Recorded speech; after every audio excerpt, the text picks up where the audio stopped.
নেগেটিভে থেকে পজিটিভ অনেক জিনিসগুলো হয়েছে, কারণ আমরা বোলিংয়ে অনেক ভালো একটা স্টার্ট পাইছি। হাসারাঙ্গার এগেইনস্টে যারা লেফটি ব্যাটসম্যানরা থাকবে তাদের আর কি বেশি খেলা উচিত টুর্নামেন্টে টিকে থাকতে হইলে। তো সামনে ম্যাচে সবার ফোকাস থাকবে। আমার কাছে মনে হয় না আমি ভালো খেলেছি, কারণ টিমের যখন যেটা দরকার ছিল সেটা আমি পূরণ করতে পারি নাই। সেদিক থেকে বলবো যে যদি সেটা পূরণ করতে পারতাম তাহলে হয়তো বা বলতে পারতাম যে হ্যাঁ আমি ভালো খেলেছি, টিমের জন্য খেলতে পারছি। অবশ্যই পরের খেলার জন্য কামব্যাক করার সুযোগ আছে আমাদের, কারণ 3 ম্যাচের সিরিজ, 1 ম্যাচ শেষ হয়েছে।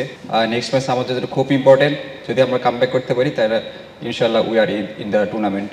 অবশ্যই, কারণ দেখেন আমরা অনেক ভালো একটা পার্টনারশিপ দিচ্ছিলাম আমি আর শান্ত ভাই। তো এই দিক থেকে বলবো we are little bit of unfortunate, কারণ ওই রান আউটটা এবং অনেক ভালো ক্যাচ করছে, ভালো একটা রান আউট করছে ওরা। তো আমার কাছে মনে হয় এটা অনেক টার্নিং পয়েন্ট, কারণ ওখান থেকে যদি আমরা একটা ছোট 30 কিংবা 40 রানের পার্টনারশিপ আরও অ্যাড করতে পারতাম দুইজন মিলে, তাহলে মনে হয় আমাদের কাছে গেমটা অনেক ভালো, আরও বেশি ইজি হয়ে যেত আমাদের কাছে। এখানে ডিমান্ড করে সব থেকে বেশি যে যারা সেট হবে উইকেটে তাদের অনেক লম্বা ইনিংস খেলতে হবে।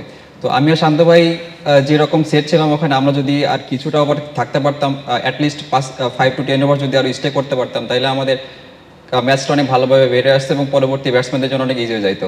আর আমাদের জাস্ট একটাই মেসেজ থাকবে সামনে ম্যাচের জন্য, সেটা হলো যে যারা নতুন ব্যাটসম্যান যদি উইকেটে যায় তাদের জন্য একটু ডিফিকাল্ট, একটু সময় নিয়ে ব্যাটিং করা, এবং যারা সেট থাকবে তাদের শেষ পর্যন্ত খেলার চেষ্টা করতে হবে ম্যাচটা বের না হওয়া পর্যন্ত।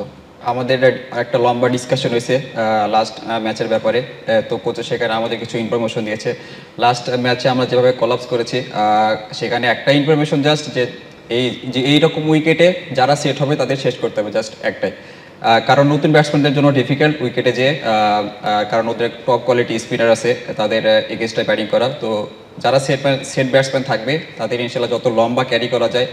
আর হাসারাঙ্গার এগেইনস্টে যারা লেফটি ব্যাটসম্যানরা থাকবে তাদের আর কি বেশি খেলা উচিত, কারণ লেফটিদের জন্য অতটা ইফেক্টিভ না যতটা রাইটিদের জন্য ইফেক্টিভ। তো এই কিছু কিছু ইনফরমেশন আমাদের দেওয়া হয়েছে যেগুলো ইনশাল্লাহ সামনের ম্যাচে সবাই কাজে লাগাবে আশা করি। আসলে দেখেন এখানে নেগেটিভে থেকে পজিটিভ অনেক জিনিসগুলো হয়েছে, কারণ আমরা বোলিংয়ে অনেক ভালো একটা স্টার্ট পাইছি।